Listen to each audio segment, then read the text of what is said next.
Boa noite novamente para todo mundo. Vamos começar a nossa oração inicial para a gente começar a nossa reunião de liturgia de hoje. Deus, rico em misericórdia, por causa do seu grande amor, Ele nos ama e nos deu o seu Filho muito amado, para que nós possamos encontrar vida e amor no nosso irmão. Por isso, certos de estarmos prontos a aceitar essa missão, nós pedimos: Pai nosso, que estais que no estais céu, no céu, santificado seja o vosso santificado nome. seja o teu nome. Venha a nós o vosso, Venha a nós, seja feita a vossa vontade, assim na terra como no céu. O pão nosso de cada dia nos dai hoje. Perdoai as nossas ofensas, assim como nós perdoamos a quem nos tem ofendido. E não nos deixeis cair em tentação, mas livrai-nos do mal. Amém. Estamos reunidos em nome do Pai, do Filho e do Espírito Santo. Amém. Muito bem, crianças. Estamos no quarto domingo da Quaresma. Lembrando, a Quaresma representa 40 dias, mas na realidade ela é um conjunto de 7 semanas, né? Perdão, de 6 semanas, que vai dar 42 dias, que começa na quarta-feira santa, perdão, na quarta-feira de cinzas, e termina no domingo de Ramos.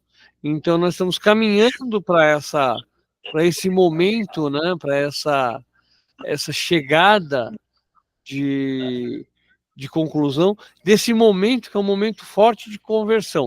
Nós temos dois momentos em que a conversão é muito mais forte dentro da nossa fé. É o momento da Quaresma e o momento do Advento, quer dizer, o momento daquele que há de vir e o momento da mudança de vida, que é a Quaresma. E agora nós estamos caminhando aqui na Quaresma para alcançar o dia mais importante, por assim dizer, o mais alegre de Cristo na Terra, que é o dia da aceitação, o dia do Hosana Rei, o dia que Jesus é aclamado Rei, tá? Que é o sábado, que é o domingo de Ramos. Então, vamos aí começar a fazer as leituras, lembrando que a gente começa pelo livro de Crônicas, na primeira leitura, o livro de Crônicas, um livro onde se foca a história a partir da fé. Não é a história a partir da história, mas a história pela lente da fé. Não que os livros históricos da Bíblia também não tenham essa lente da fé, ultrapassando os limites do próprio contexto do texto, né, da própria história.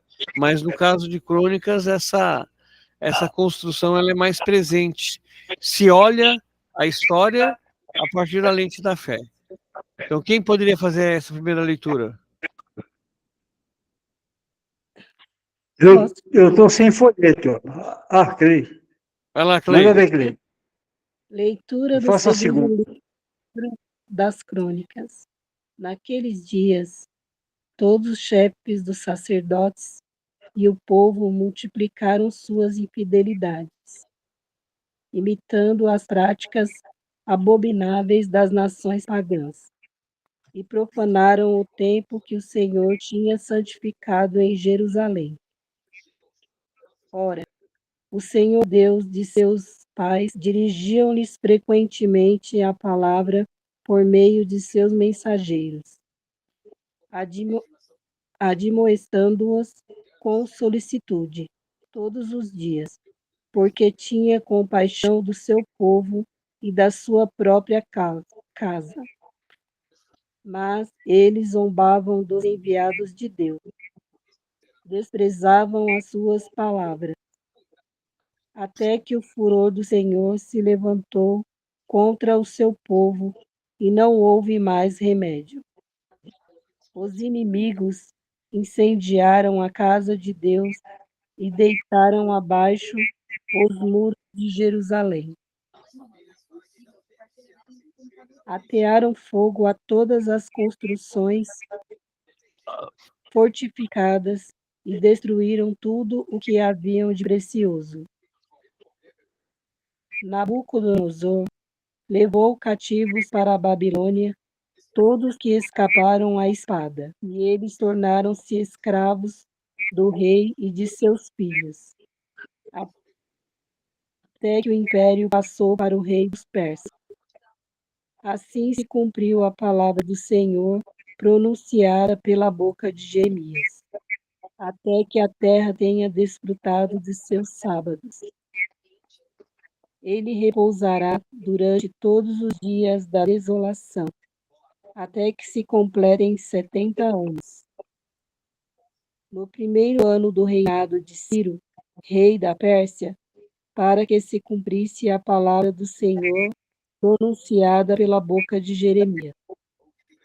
O Senhor moveu o espírito de Ciro, rei da Pérsia, que mandou publicar em todo o seu reino, de viva voz e por escrito, a seguinte proclamação. Assim fala Ciro, rei da Pérsia: o Senhor, Deus do céu, deu-me todos os reinos da terra e encarregou-me de me construir um templo em Jerusalém, que está no país de Judá. Quem dentre vós todos pertence ao seu povo, que o Senhor, seu Deus, esteja com ele e que se ponha a caminho. Palavra do Senhor. Graças a Deus. Graças a Deus. Sejam bem-vindos, Fábio. Seja bem-vinda, Nilzete. Desculpa o atraso, banho Desculpa atrasado. não. Fazer o quê, né?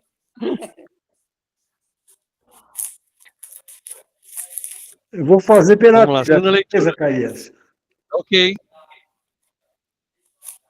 Mas Deus, que é rico em misericórdia, que é Paulo de São Paulo, carta de São Efésios. Deus, que é rico em misericórdia, pelo grande amor com que nos amou, deu-nos a vida juntamente com Cristo, quando estávamos mortos por causa de nossas faltas. Vocês foram salvos pela graça. Na pessoa de Jesus Cristo, Deus nos ressuscitou e nos fez sentar no céu. Assim, com sua bondade para conosco, em Jesus Cristo, ele quis mostrar que os tempos futuros, a incomparável riqueza da sua graça. De fato, vocês foram salvos pela graça, por meio da fé. Isso não vem de vocês, mas é dom de Deus.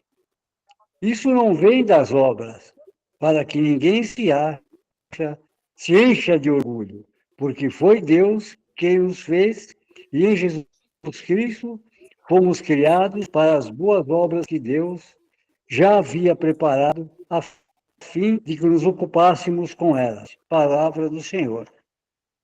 Graças a Deus. Quem faz aí o evangelho?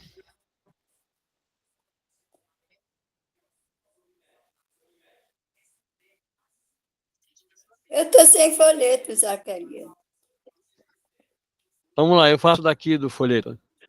Proclamação do Evangelho de Jesus Cristo segundo São João.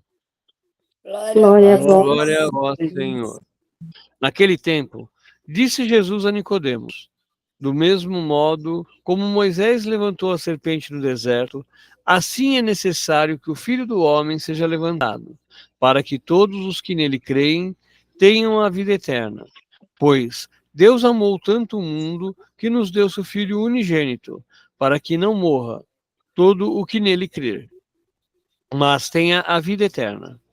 De fato, Deus não enviou o seu Filho ao mundo para condenar o mundo, mas para que o mundo seja salvo por ele. Quem nele crê não é condenado, mas quem não crê já está condenado, porque não acreditou no nome do Filho unigênito. Ora, o julgamento é este: a luz veio ao mundo, mas os homens preferiram as trevas à luz, porque suas ações eram más.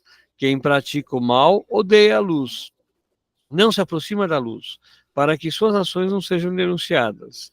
Mas quem age conforme a verdade se aproxima da luz, para que se manifeste Perdão, me perdi. Para que se manifeste que suas ações são realizadas em Deus. Palavra da salvação. Glória a vós, Senhor. Muito bem. O que nós temos aí de pista da primeira leitura? O que vocês podem falar da primeira leitura? Eles estavam exilados da Babilônia pelo Nabucodonosor, né? Aí, Ciro, né? O rei persa, tocado por Deus, libera o povo para voltar a Jerusalém e o ajuda na reconstrução do templo.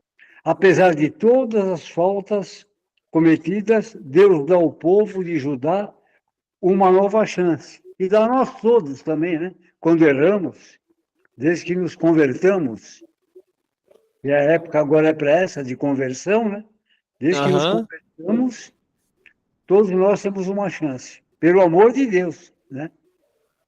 Sim, senhor.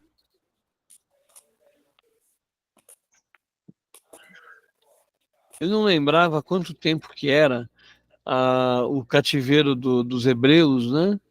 Mas é de 586 a.C. a 538 a.C.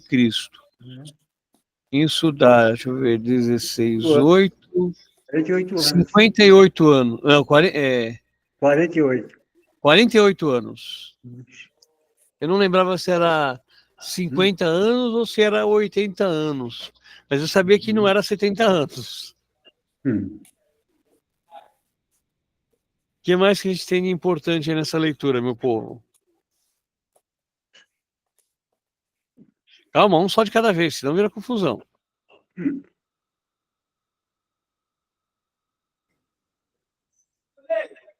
Oi! Agora, Zacarias, Pode agora, falar, Zacarias, todos, né? Agora as leituras, agora elas começam a ficar compridas, né? Longas. Principalmente a primeira leitura. Sim. Eu vi domingo passado. Nossa, que leitura longa, né? Porque, assim, começa assim, né? Por esse motivo de ser longo, é por conta da quaresma, que começa mais, assim, Na a realidade, falar da quaresma. as leituras da quaresma, elas são leituras que se voltam, né, a um pensamento de conversão, de mudança. Dependendo do texto que você pega, tem outros textos longos durante o ano, mesmo fora da quaresma, mas dependendo do assunto, o texto litúrgico se torna longo, a perícope se torna longa. Só que ela é assim, ela não é algo definido mês a mês ou ano a ano. Ela é definida, foi definida lá no Concílio Vaticano II e antes, e aí ela é reproduzida de tempos em tempos. Então, a cada ciclo de 3 anos, você vai ter a mesma leitura. Então, daqui a 2 anos, né, quando for de novo ano B, nós vamos ter novamente essa leitura no terceiro domingo da quaresma. Perdão, no quarto domingo da quaresma. Então, ela é cíclica. Tá? Mas a ideia é porque você pega textos que levam a gente a pensar nessa conversão. Então, lógico, daqui a 3 anos, provavelmente, quando a gente discutir essa primeira leitura novamente, oxalá nós estejamos aqui para fazer isso, o nosso foco talvez já não seja o mesmo foco que nós vamos dar hoje. Porque a nossa realidade vai ser outra, mas a leitura vai ser a mesma. Por isso que eu falo, a gente tem que olhar a leitura, olhar a nossa realidade, mas também pensar um pouquinho no que era naquela época. Então, o que a gente tem da leitura do livro de Crônicas? Nós estamos tendo uma visão histórica, né, mais focada ou olhada a partir de uma lente que é a lente da fé. Então, eu olho a história, mas eu olho essa história com base no olhar da fé, com uma lente da fé. Né? Não com uma lente, com um olhar histórico puro, como se hoje nós escrevêssemos a Bíblia, principalmente os livros históricos, nós estaríamos olhando ele com uma visão de construção, né? Uma visão de visão histórica real. O que aconteceu no dia 8 de janeiro.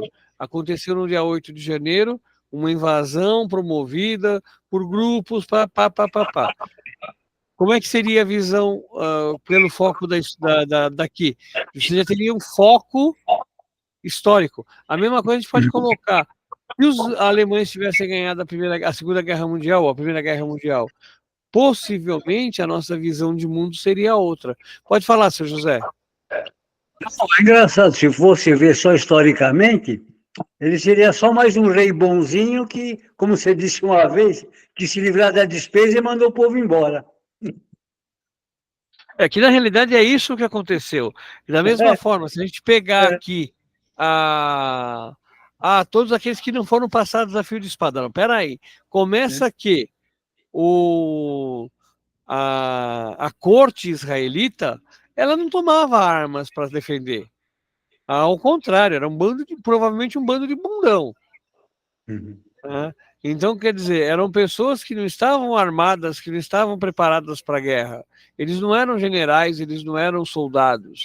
Eles eram pessoas, eles no máximo eram administrativos. E foram levados para a Babilônia, né? Por algum motivo que a gente não sabe qual é, mas pelo domínio. Você domina um povo dominando o seu pensamento, a sua fé e a sua gestão, a sua administração. Então eu levei quem na Babilônia? Mais inteligentes, né, Zacarias? Oi? E levando as pessoas mais inteligentes, né? Ou aquelas que tinham um maior domínio. É. Não necessariamente as mais inteligentes.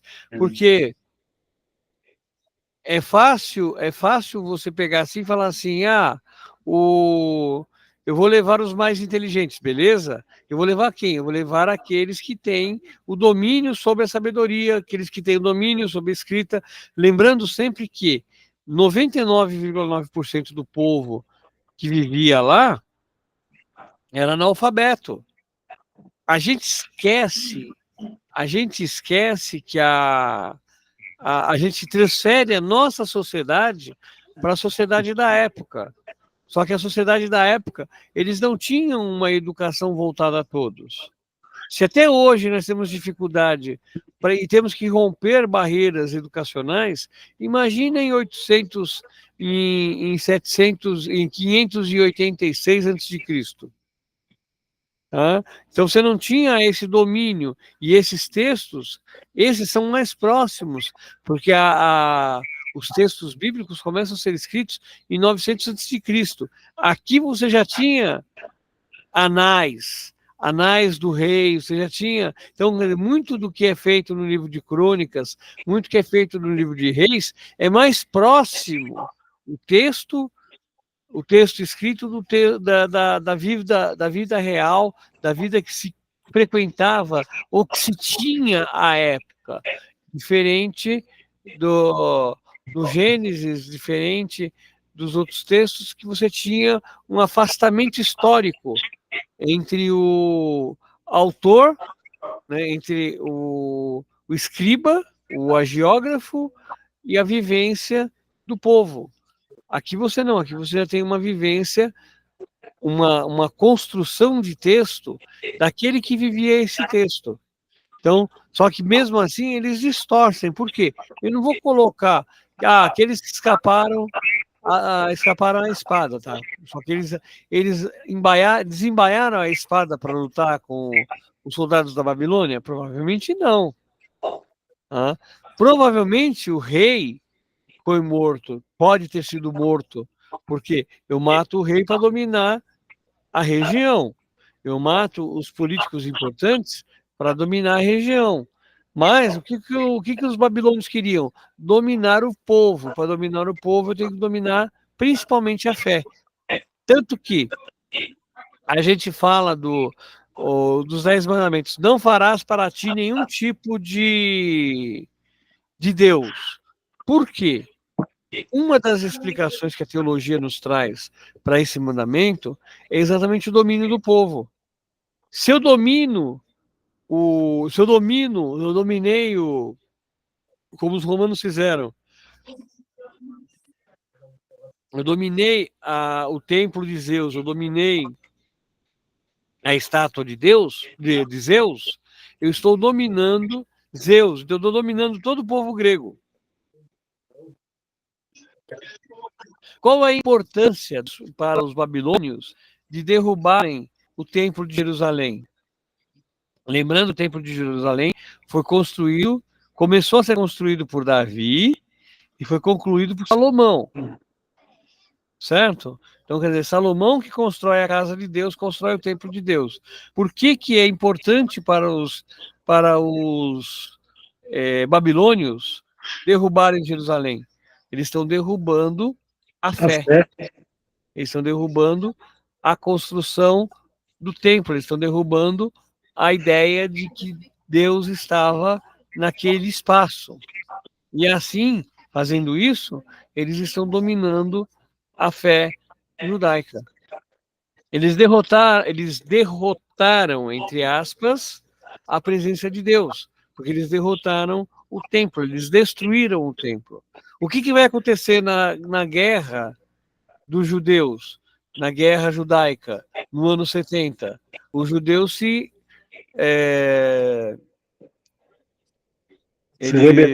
romanos, né? Eles fazem do seu quartel-general o próprio Templo de Jerusalém. E o que os romanos fazem com o Templo de Jerusalém? Eles destroem o Templo de Jerusalém. Por quê? Porque eles destruíram por conta dos judeus estarem lá? Também. Mas eles não precisariam ter destruído o templo. Eles destroem o templo no sentido de destruir a fé judaica. Tá? A única parede que fica em pé do Templo de Jerusalém é o Muro das Lamentações, o chamado Muro das Lamentações, onde o povo judeu vai para lamentar a perda do templo. Tá? Então, quer dizer, nós perdemos o Templo de Jerusalém. Então, nós vamos ter no Templo de Jerusalém a queda da fé judaica. Tá? Essa é a ideia que a gente tem do domínio dos persas, do domínio dos babilônios. Beleza? E aí ele faz memória aqui, por isso que a gente vê que, como é próximo o livro das crônicas, com a vivência do povo.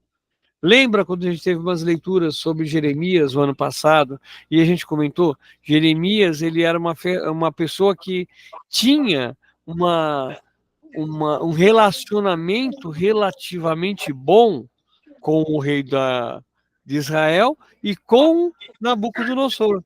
Ele passava de um lado para o outro com relativa facilidade e foi preso pelos dois lados e liberto pelos dois lados.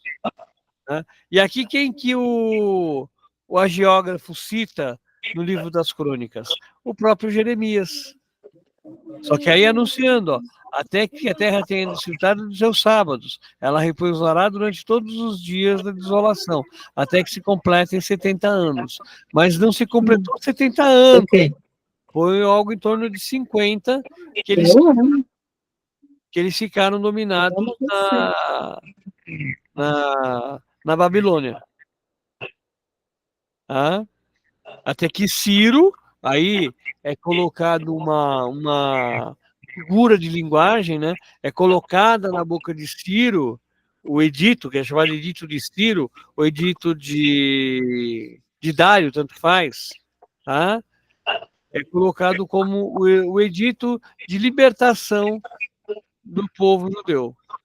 Vocês podem voltar para a terra de vocês. Não, não é que vocês podem voltar, mesmo porque a maior parte daqueles que estavam, dos políticos que estavam dominados lá na Babilônia, não voltaram para Jerusalém. Nem eles e nem seus herdeiros, ou seus sucessores. Voltou um pequeno grupo que queria recuperar, ou um grupo mais voltado, né, mais ligado à antiga fé judaica, antiga fé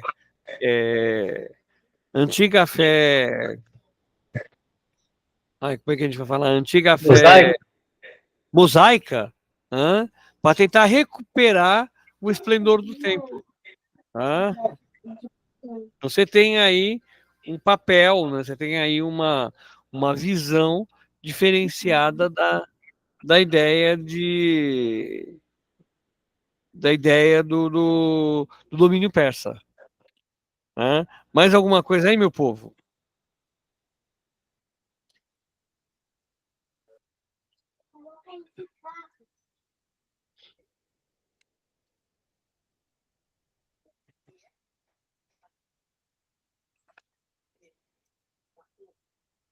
Ó, uma coisa que eu quero que chame a atenção de vocês, ó.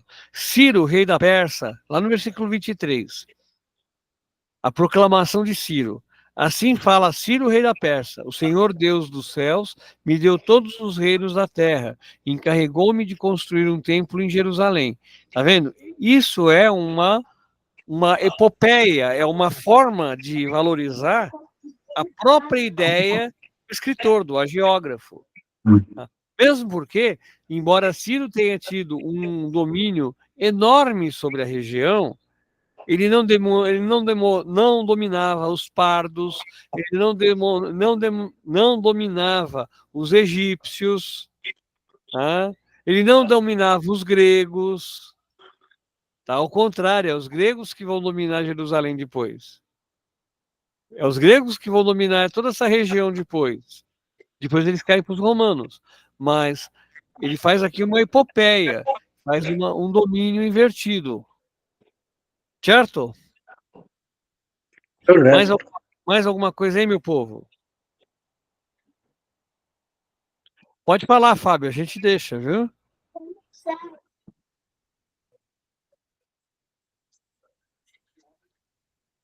Vamos lá, segunda leitura. O que tem de importante na segunda leitura? Paulo nos mostra que somos salvos pela graça de Deus e não somente por nossas obras, não é isso? A maior graça e amor que nos proporcionou foi o envio de seu filho para nos mostrar o caminho do amor, certo? Não tem prova de amor maior que essa. Que às vezes nós acha que tudo é... Às vezes nós somos muito ingratos, a gente agradece pouco. A gente faz pouco e acha que fez muito. E, às vezes, nós precisamos da graça. Isso a gente pensar uma coisinha, faz pensar uma coisa interessante que eu quero que vocês me respondam. Qual é o maior milagre que acontece todo dia na vida da gente? Despertar. Acordar de manhã. Acordar de manhã. Uma vez o padre Eduardo fez esse comentário, eu nunca tinha pensado nisso. Qual que é o grande milagre da nossa vida? Acordar pela manhã. Nós continuamos vivos por mais um dia. E a gente fica pensando em grandes milagres, em grandes eventos. Esquecemos das coisas mais simples, onde acontecem os milagres mais fortes. Vamos pensar um pouquinho na parábola do grão de mostarda. A gente fala do grão de mostarda, quando a gente vai comentar o grão de mostarda, fica difícil de falar sobre o grão de mostarda. Alguém aqui já viu um grão de mostarda? Já viu semente de mostarda? Eu já vi, porque vem na mistura dos passarinhos. Mas é bem pequenininha. A mostarda, a semente da mostarda, ela tem que vir misturada com palha. Porque senão você não consegue nem semear ela. E lógico, isso eu tô falando da nossa mostarda, hein? Uma vez a Vanessa mostrou a árvore da mostarda, que eles colocam que é um outro tipo de mostarda, né? Mas como é que a gente pode exemplificar o grão de mostarda aqui no Brasil, com a nossa realidade?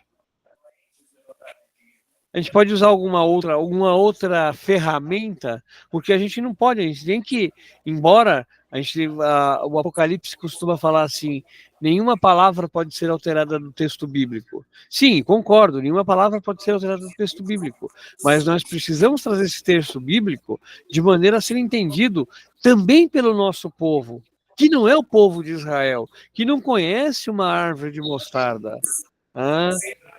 E como é que a gente pode trazer isso para a nossa realidade? Que semente que a gente poderia usar para representar o reino de Deus?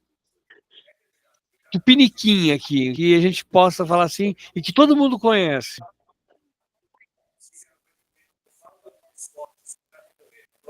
Semente. Que tal um exemplo bem tupiniquim mesmo? A goiaba. É goiaba. Todo mundo sabe que a goiabeira é uma árvore de porte médio grande, ela tem entre 4 e 6 metros de altura. E qual é o tamanho da semente de goiaba? É capaz de ter no meio dos dentes, né? E cada semente de goiaba traz dentro dela a capacidade de criar uma árvore. Cada um de nós é essa semente do reino. Cada um de nós deve ser fermentar esse reino, adubar este reino, ser fermento para esse reino, de maneira a fazer ele crescer. Né?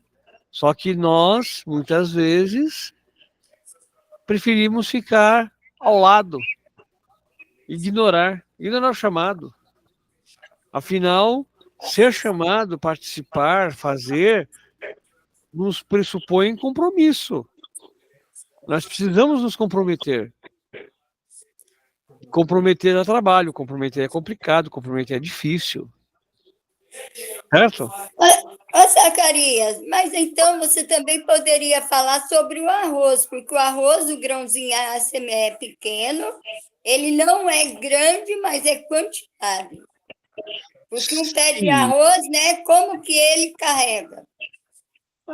A princípio, Nilzete, toda semente, né, toda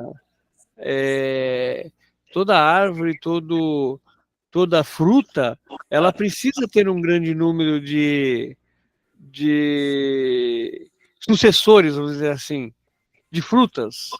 Tá? É o arroz, o feijão, o trigo. Né? Ele precisa de um grande número de sementes. A goiaba. Pensa comigo. Quantas goiabas dá um pé de goiaba? E quantas sementes tem dentro de uma goiaba? E quantas goiabas um pé de goiaba dá? Sabe Deus. Entendeu? Então, quer dizer, o número é imenso. Só que ela não consegue fazer com que todas elas brotem. Agora, se eu tenho um pé de goiaba e perto dele começam a surgir outros pés de goiaba, formando uma comunidade. E quem é que espalha a goiaba? Quem é que espalha a semente da goiaba? Todos aqueles que a levam consigo. Em geral, agora mudando um pouquinho de pato para ganso, né? Em geral, por que as frutas têm sementes duras? Para passar pelo trato intestinal dos animais. A semeadura, muitas vezes, acontece não pelo espalhamento. Existem frutas, lógico, como, por exemplo, o ipê, que ele não tem fruta, ele dá a flor, depois ele dá a vagem, e dele sai a semente. Aquela semente, ela é levada pelo vento e ela tem como se fosse um papel de seda envolvendo a semente. Quando ela cai no chão e molha, aquele papel de seda, que parece um papel de seda, gruda a semente no chão. E a partir desse processo de grudar essa semente no chão, é que você vai ter o brotamento.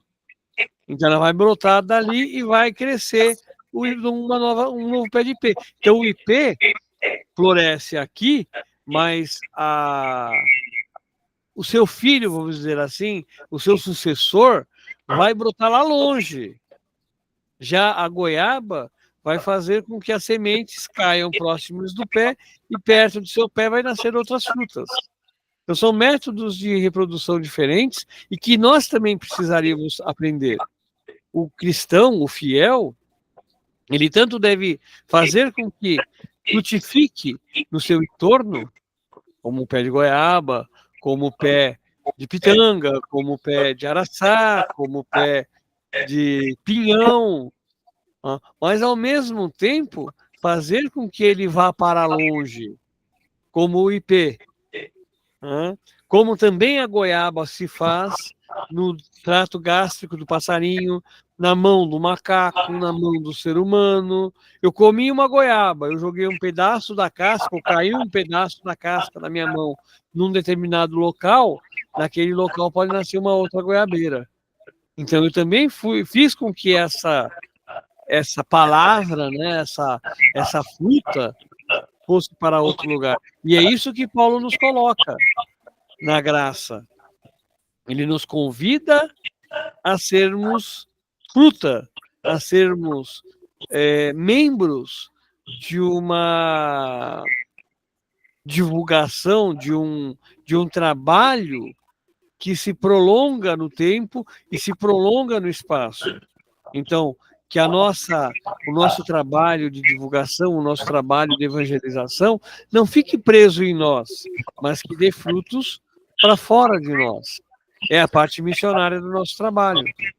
Quando a gente anuncia a Boa Nova na igreja, quando nós anunciamos a leitura na igreja, que nós tenhamos clareza para que esta semente consiga crescer fora dos muros da nossa vida.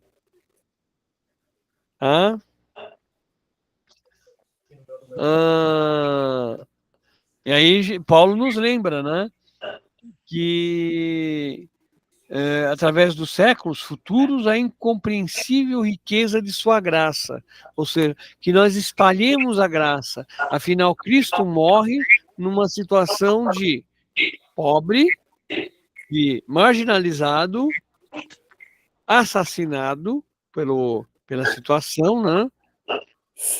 Escândalo, porque crucificado era um escândalo, e diferente da maior parte dos crucificados, ele foi sepultado. Mas ele foi sepultado para que pudesse acontecer a ressurreição, diferente da maior parte dos crucificados, que acabavam por ser pobres na propensão da palavra e serem pobres na propensão da vida, acabavam abandonados nas próprias cruzes, destruídos, tendo seus corpos destruídos pelos animais silvestres, pela própria situação do tempo. Né? Então, Paulo nos coloca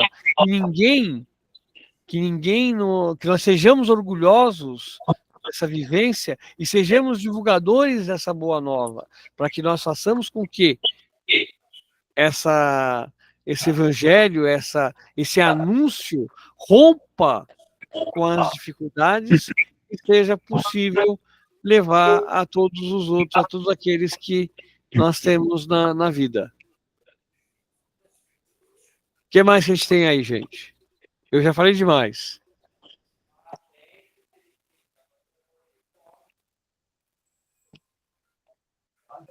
É a chave aí, né, Zacarias? Paulo nos mostra que somos salvos pela graça de Deus e não somente por nossas obras, né?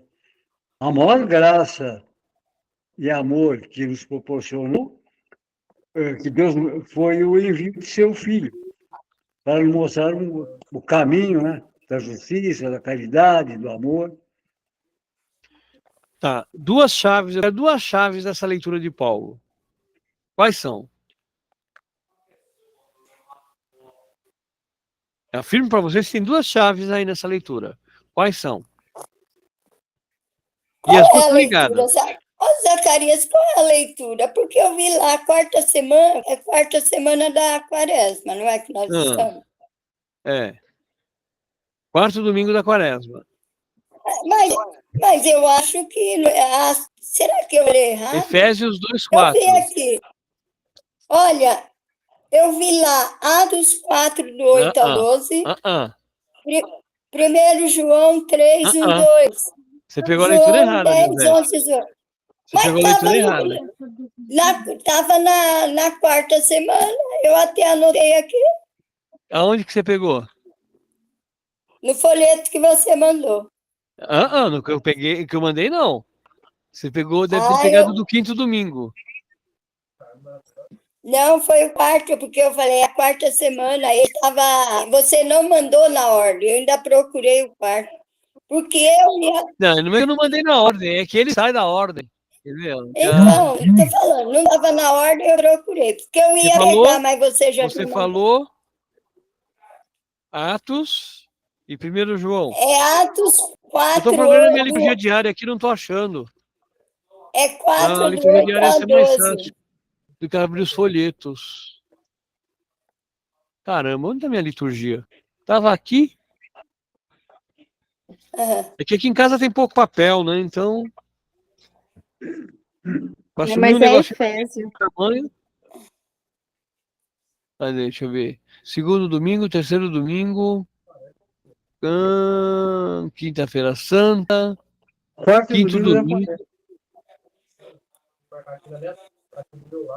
dia 10. Mas eu quero ver qual que é a leitura que a Elisete puxou. Deixa eu ver, quinto domingo. Pois é. Deixa eu ver se ela pegou o quinto domingo, pensando que era quarto domingo. Pode ser, né? Que a ceguinha aqui. É que não, eu mando. Eu até tento mandar na ordem, mas ele é desobediente. Pois é.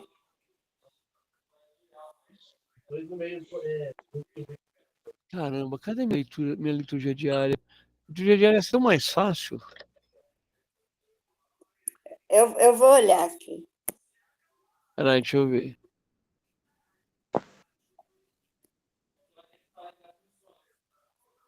Não, quinto domingo é profeta Jeremias.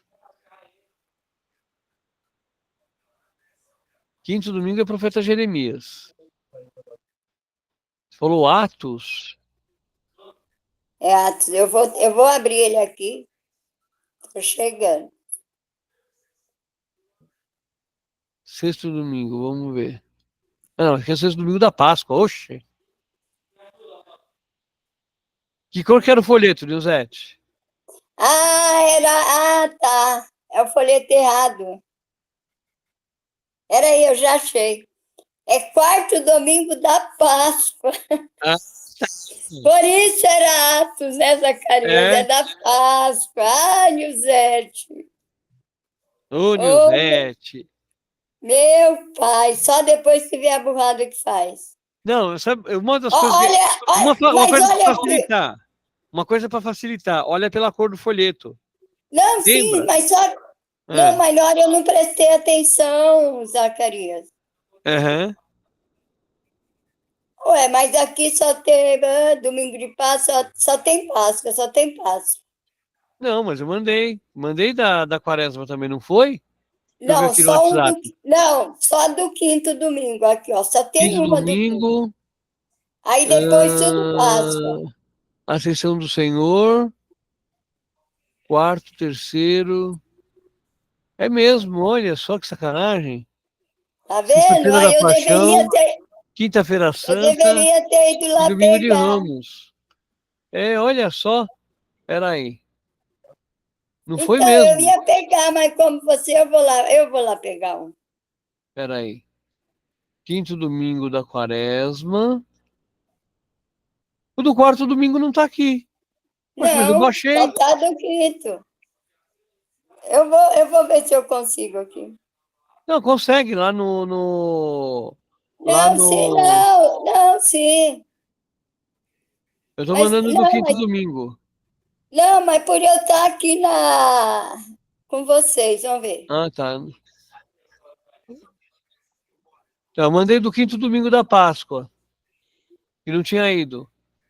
Agora do quarto domingo da Páscoa. Aliás, quinto domingo da Quaresma eu mandei. Opa.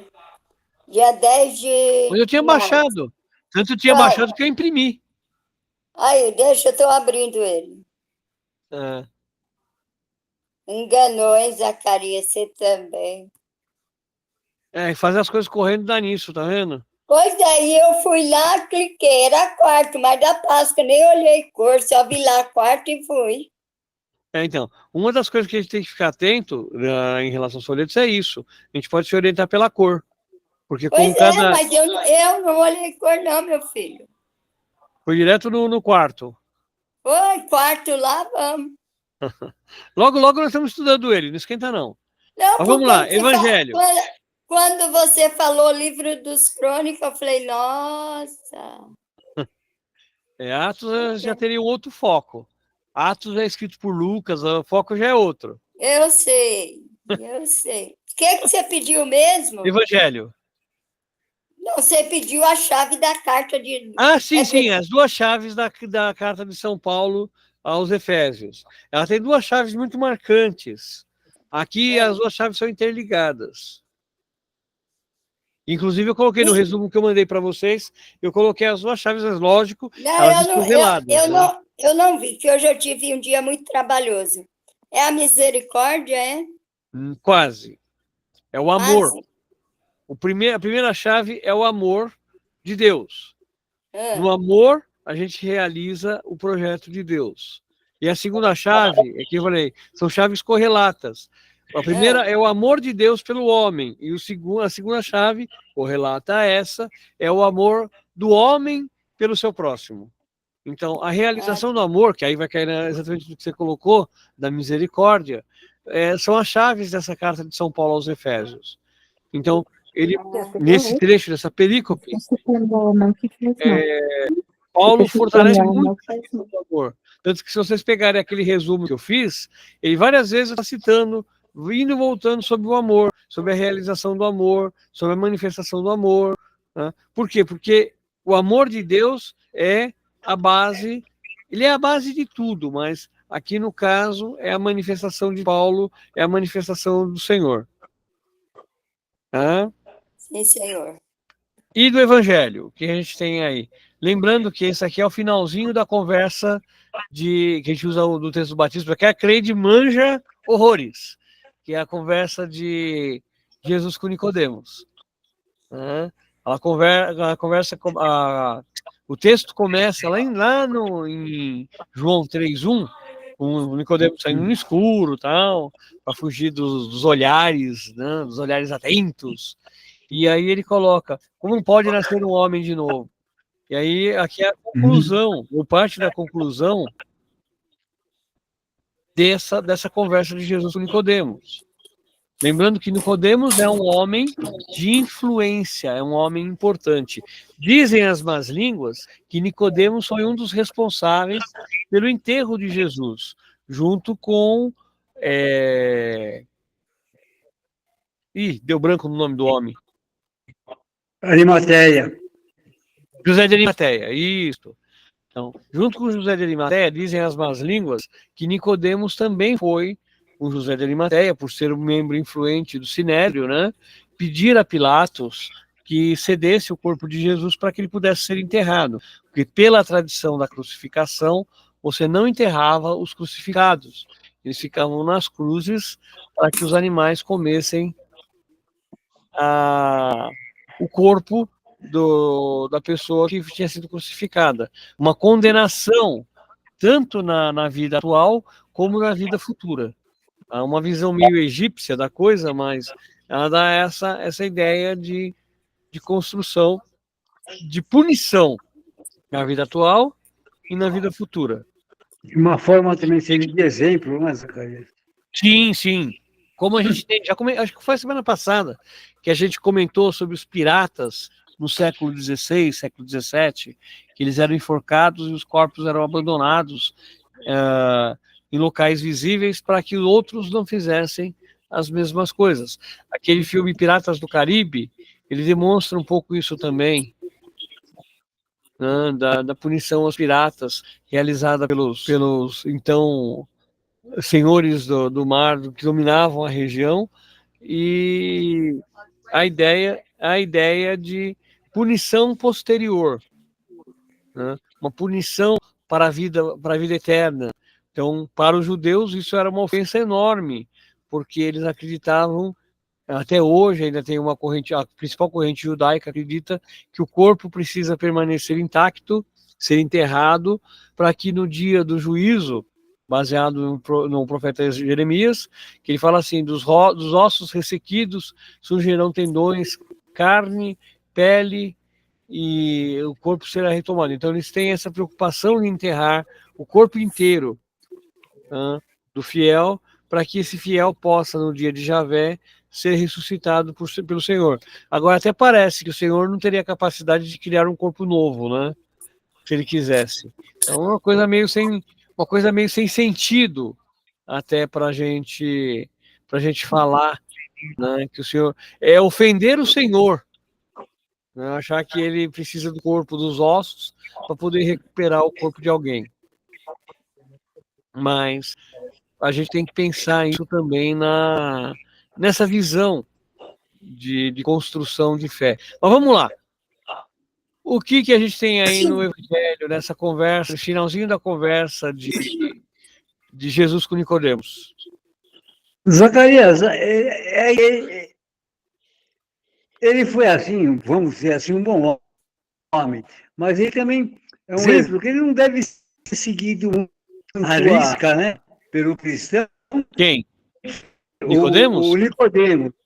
Porque a hora que ele foi culpado também pela morte de Jesus. E tem horas que ele também se calava, né? É aquela coisa, seu José, politicamente, é complicado falar quem foi culpado pela morte de Jesus. Eu posso afirmar que Jesus foi morto pelos judeus, eu posso afirmar que Jesus foi morto pelos romanos, e posso afirmar que Jesus foi morto por nós.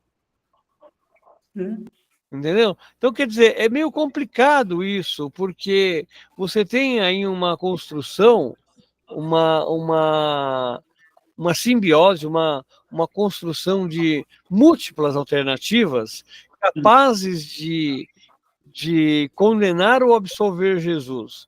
O que cada um faz, o que cada um pensa, vai levar. Da mesma forma, olha, durante séculos, os judeus foram condenados, inclusive, uma das justificativas de Hitler para caçar os judeus era que os judeus foram responsáveis pela morte de Jesus. Mas espera aí, quem era Jesus? Jesus nasceu, viveu e morreu judeu. Ele era judeu. Ele era judeu. Ele não cria religião. Ele viveu a fé judaica. Ele cria uma forma de rever a fé. Esse rever a fé que nós chamamos de cristianismo. Tanto que nas primeiras comunidades os cristãos eram chamados de nazareus, e os primeiros cristãos, por assim dizer, né, os primeiros nazareus eram judeus. Então o cristianismo nasce de uma seita judaica, certo? Então, depois nós vamos ter os chamados novos convertidos, que seriam os pagãos que abraçam a fé cristã, e aí nós vamos ter o Concílio de Jerusalém, que vai separar definitivamente o cristianismo do judaísmo.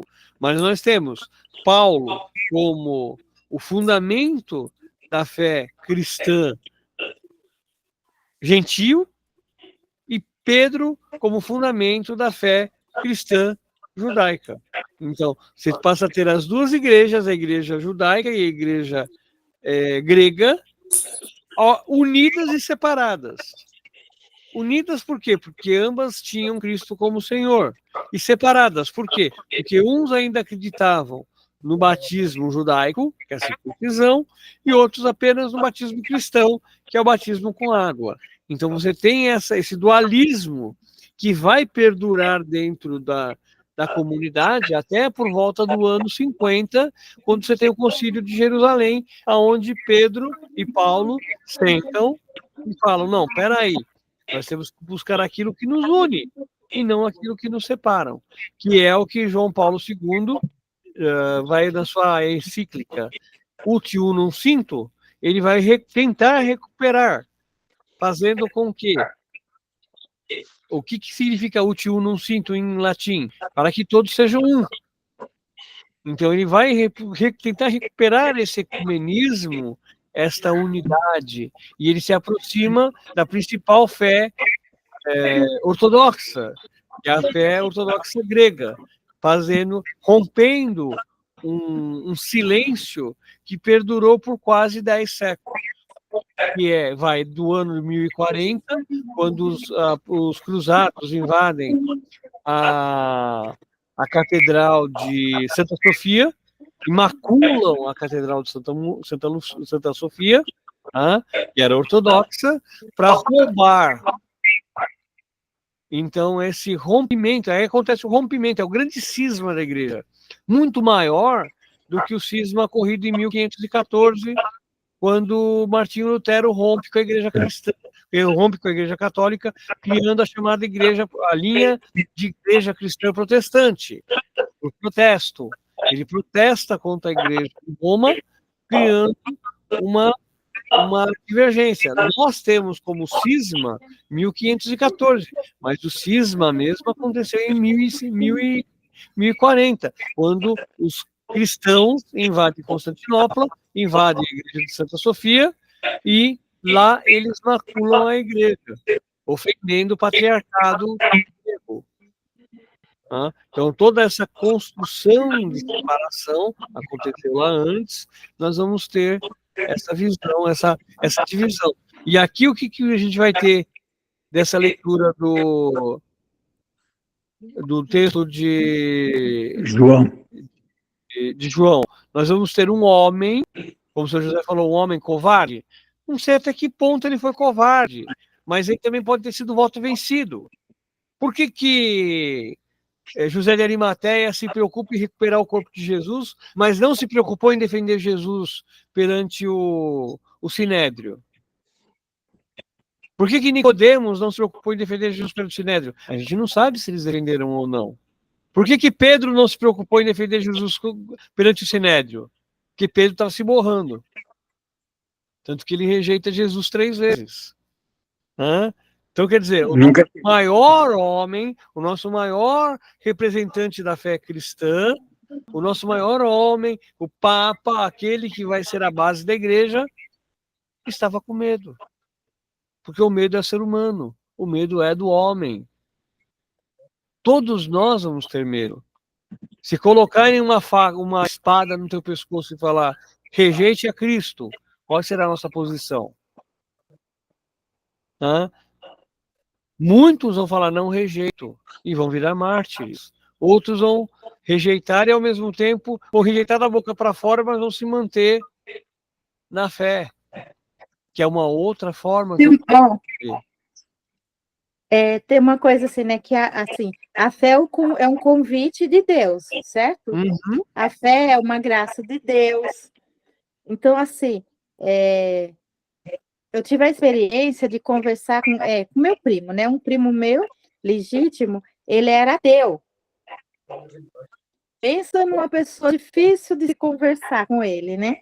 Porque aí ele estava até tarde na minha casa, minha mãe querendo convencê-lo, né? Que ele tem um trabalho porque Deus permitiu, ele tem uma saúde porque Deus permite, né? E ele tudo ia rebater. Ele falou assim, eu tenho saúde porque eu vou no médico. Sabe? Eu tenho trabalho porque eu fui atrás, mas nunca que foi uma graça de Deus na vida dele, né? Eu sei que isso demorou muito tempo, é muito cansativo, eu até nem gostava de tocar no assunto, né, com ele. Até que, sei lá, aí veio a graça, sei lá, não. Aí veio a graça de Deus, ele fez o encontro de casais com Cristo. E depois ele não saía mais da igreja. E até hoje ainda vai na igreja. Então, mas aí você vê, são as manifestações do amor de Deus, elas acontecem de várias formas. Lembra que a gente comentou da semente? Essa semente, ela está dormente no coração da pessoa. Como a pessoa vai acordar para esta experiência é o que vai ser o diferencial da sua vida. Então, muitas vezes a gente pensa em fazer a conversão. Eu vou converter o fulano. Pode falar, Nilzete. E aquela pessoa que diz que tem fé, aí passa por uma dificuldade e fala que tem fé em Deus, mas cadê esse Deus? Que ele não se manifesta, que não faz o que eu peço, que não faz o que eu quero. Então, ele existe? Ele não existe. Será que eu quero a manifestação de Deus? Eu quero um Deus que se manifeste conforme a minha vontade. Aí essa pessoa, depois, ela cai em si, pede perdão a Deus por ter questionado, duvidado E agora ela falou: eu descobri que eu tenho fé, eu estou reconstruindo a minha fé. A fé, a gente fala assim, você vai... Vou usar um exemplo, lógico, retórico, né? Mas que é interessante a gente pensar. Escola da fé. Eu vou ensinar a fé. Não, eu não vou ensinar a fé. A fé não se ensina. A fé nem se transmite. Ela A se fé constrói. prova. Ela é construída dentro do coração de cada um. A exemplo da... Volto de novo, o exemplo da semente, ela precisa brotar no coração, ela precisa crescer no coração e ela precisa dar fruto no coração. Caso contrário, ela não vai progredir. Tá?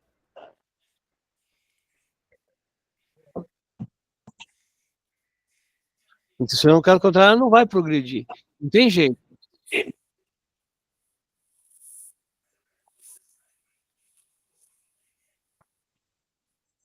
O que mais que a gente tem aí, gente?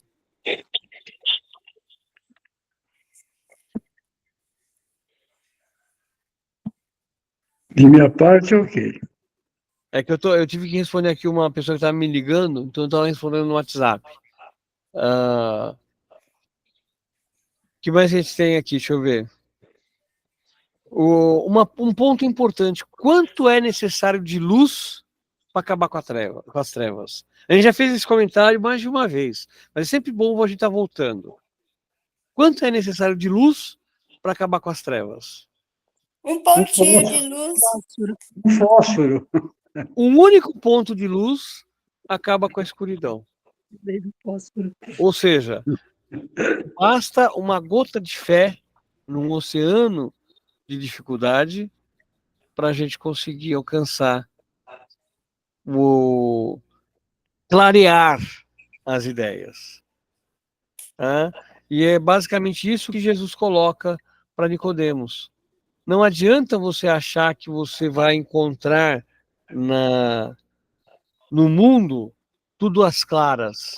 Não, ao contrário. Para nós é muito mais confortável, vou usar um termo assim meio tosco, tá? Mas é muito mais confortável eu entortar as coisas para atender às minhas necessidades, do que eu buscar a realização das coisas. Tá? Isso fica como mensagem para a gente pensar. Por quê? Quem acredita já está salvo. Quem não acredita já está condenado. Mas e quem não conhece, mas realiza as obras do bem? Está salvo ou não? Estaria salvo. Em teoria, quem cultiva o amor está salvo. Tá? A gente vai lembrar aquela passagem que Cristo fala: mas não foi em teu nome que eu curei os doentes, que eu expulsei os demônios, e vai sai para lá, ô capeta, sai para lá, ô Satanás, porque você não curou em meu nome, você não curou, você não salvou, você salvou para você se promover. E ao mesmo tempo, aquele que fazia fala assim: mas Senhor, eu nem te conheço. Está salvo por quê? Porque você realizou as boas obras para os para os pequeninos.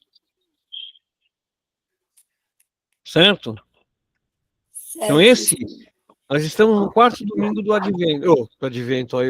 No quarto domingo, estudando o quarto domingo da Quaresma. Estamos na metade da Quaresma, por assim dizer, né? E nos aproximando do momento da ressurreição. O centro da igreja, o centro da fé, é exatamente esse momento, o momento da ressurreição. É o momento da recuperação, é o momento da vida. E como é que nós vamos viver isso? Através de uma conversão sincera. Essa conversão vai acontecer dentro do nosso coração. Não vai acontecer de qualquer jeito. Ela vai acontecer a partir do momento que nós aceitarmos a vida e a obra de Cristo refletida não na história, não no mundo anterior, mas refletida no nosso dia a dia, na nossa vida. Tá? Esse deve ser o centro da nossa vida. Quem pratica o mal, quem semeia o mal, vai acabar colhendo o mal.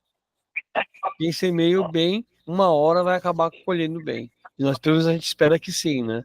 Agora, precisamos saber se nós estamos semeando o bem ou se nós estamos pensando que semeamos o bem.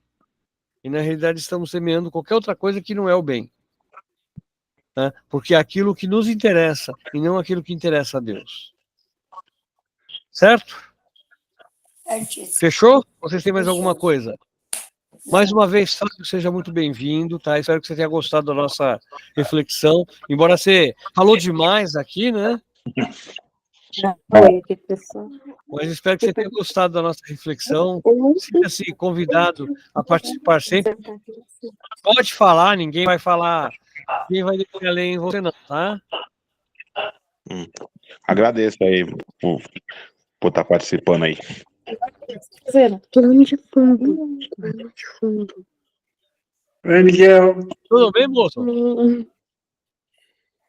Então vamos fazer a nossa oração final, pedindo Zacarias,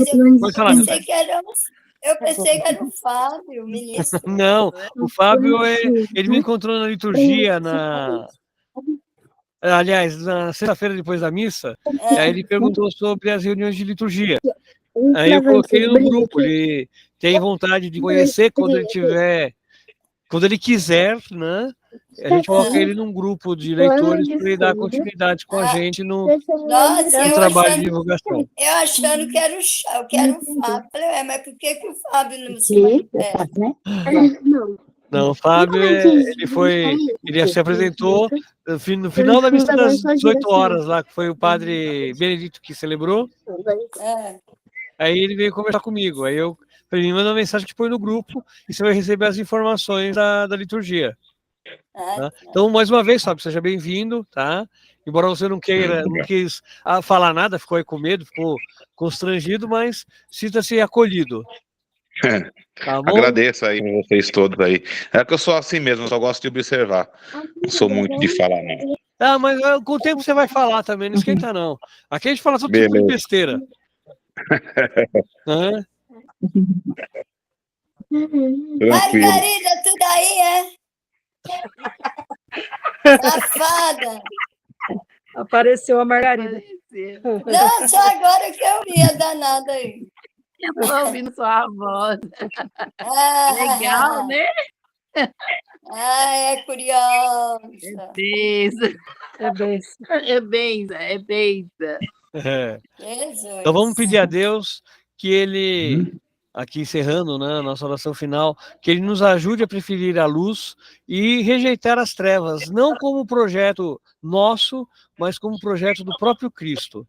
E com esse pensamento, também observando as dádivas e as dificuldades que nós enfrentamos no mundo, sejamos exemplos vivos, como foi Nossa Senhora. E assim pedimos a sua proteção e que ela nos cubra com o seu manto. Ave Maria. O Senhor é convosco. Bendita sois vós entre as mulheres. Bendito é o fruto do vosso ventre, Jesus. Santa Maria, Mãe de Deus, rogai por nós pecadores, agora e na hora de nossa morte. Amém. Fiquemos em paz e que o Senhor os proteja, que Ele nos guarde e nos conduza para a vida eterna. Em nome do Pai, do Filho e do Espírito Santo. Amém. Amém. Gente, uma boa noite para todo mundo. Uma boa semana. Boa noite. Tá? Lembrando que quem é o grupo que vai fazer a celebração das 5h30 da manhã? É o 5, né? Eu não sei, eu tenho o calendário aqui. Não tem ninguém no 5 aqui. Eu estive às 10 horas, às 18 foi o 4, quinta-feira é o 5. Então, tem que ver o 5, se eles vão ter quem faça as leituras, se não jogar no grupo quem possa fazer. Tá? Eu vou mandar no grupo geral, perguntando se o grupo 5 vai, porque o grupo 5 é um grupo que tem dificuldade tanto de quinta quanto de qualquer dia fora da semana, né? Fora do sábado, fora do domingo. Mas Zacarias, eles são um grupo grande, né? Mas será que nenhuma pessoa? Não sei, Nilzete. O grupo 5 A Beth- é a Volene. É um a grupo Beth- grande, ao mesmo tempo não é tão grande assim, viu? É um grupo grande, ao mesmo tempo não é tão grande assim. Então tem que checar certinho para ver se eles vão ter pessoas para fazer a leitura. O Marquinhos mora para lá de onde Judas perdeu as meias. E trabalha para lá de onde ele achou as botas, né? Então fica difícil. A Volene Volene sai tarde. sai de madrugada para ir para o correio. Então é um grupo bastante complicado. É um grupo, você sabe que tanto o grupo 4, que está a Neide aqui, quanto o grupo 5, é um grupo que sempre me inspirou mais atenção e mais cuidado. Porque são dois grupos que muitas vezes. Agora está mais estabilizado, né, Neide? Agora sim. Não falei. A Lourdes está falando assim: a tua oração no domingo foi muito bonita, foi muito boa. Obrigada. Então, é um grupo que agora está mais estabilizado, inclusive com a entrada do Nelson Da da Neuza. da Neuza, eu nunca consigo lembrar o nome da Neuza, incrível. Com a entrada do Nelson e da Neuza, deu um up também no grupo. Mas a gente precisa estar sempre. Aí, assim, eu e a Cris, agora a gente fica muito de olho nas escalas, né? Aí até estava confundindo, né? Aí eu mandei uma mensagem para a Cleide. Só que eu tinha olhado ainda no mês de fevereiro, Cleide. Por isso que eu perguntei para você. Não, eu não confundi Aí, outro assim, dia. Eu pensei que a celebração era nossa, era da Cleide. Então, aí eu falei, nossa, não é, acho que não E é do nosso grupo. E a semana passada eu achei que estava às 18 e era às 10 horas. Gente, é confuso, é difícil. Mesmo porque, como a gente entra também a questão tanto do grupo de jovens quanto da catequese, muitas vezes acaba bagunçando, porque janeiro e fevereiro não teve, quer dizer, não era para ter, né? Janeiro não teve. Fevereiro a José já introduziu. Então, isso bagunça também um pouco a cabeça da gente. É igual a semana passada. Ô, Zacarias, mas só tem uma coisa. No dia da catequese seria o grupo 4, né? Mas se a catequese não tivesse ido, não tinha ninguém do grupo lá. Isso. Então, mas aí, Nilzete, mas assim, a gente tinha se preparado, porque a gente não lembrava que era da catequese, né? Aí tanto que já tinha as três. Eu avisei que tinha preparado, Nilzete. Pode dar bronca em mim. Eu não vi ninguém. Não, você pode dar bronca em mim, porque eu avisei eles que a catequese tinha preparado. Mas, ô Neide, eu não sabia que o Zacarias não tinha colocado na escala, porque eu não tinha a escala, eu não tinha visto a escala, entendeu? Então, aí nós nos preparamos, mas também que nós sobreviveram todos, isso que é importante. A gente se confundiu também. Então, povo, boa noite. Uma boa noite para vocês. Boa noite. Fiquem com Deus. Semana que vem tem mais. Deus quiser. Tchau, boa noite. Bem.